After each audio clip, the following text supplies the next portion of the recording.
May the good Lord give all of you peace. A few years ago I was traveling by plane and I was wearing my Roman collar, and seated next to me was a mother and a boy of 3 or 4 years old. The boy looked at me and he said, "Does God live with you?" And I answered the boy, I said, "Yes, he does. I hope he lives with you too." And the boy and his mother smiled, and that started up a nice conversation.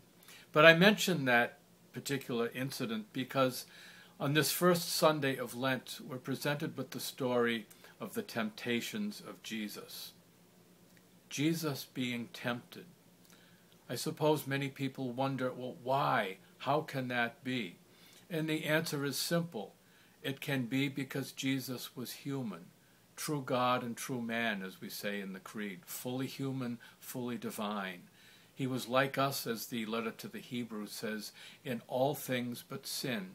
He never actually sinned, but he even experienced that pull, that tug, that draw within all of us towards that which we're not supposed to be doing.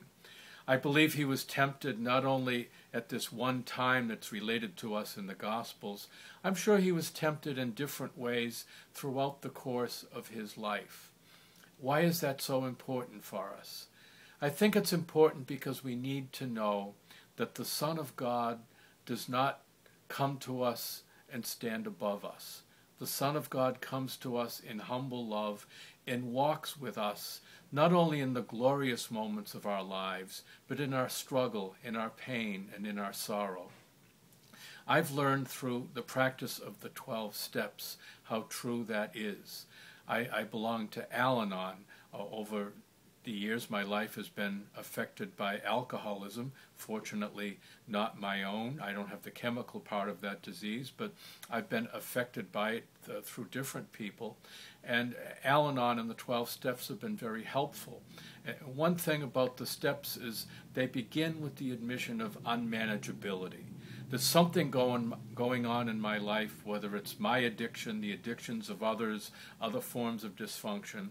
There's something going on in my life that causes unmanageability. Something that tells me I'm not in control here and I don't seem to be able to help myself here. But by calling on God, we can gain victory over that. And I think that's what the temptations and the sufferings of Jesus in general teach us, that God is with us when we think all is lost. God is with us when life is unmanageable. When we're in the dumps and we don't know how to get out of it, we have a God who walks with us in that and who lifts us above that.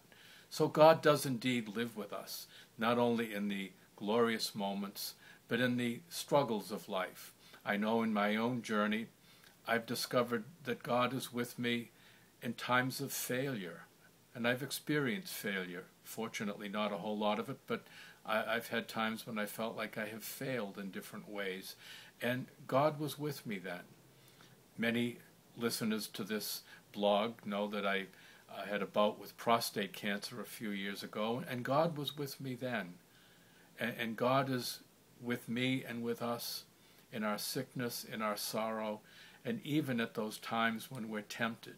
In fact, in temptation, it's only by the grace of God that we can resist temptation. So it would be well for all of us to invite God to come in and walk with us when we're tempted too.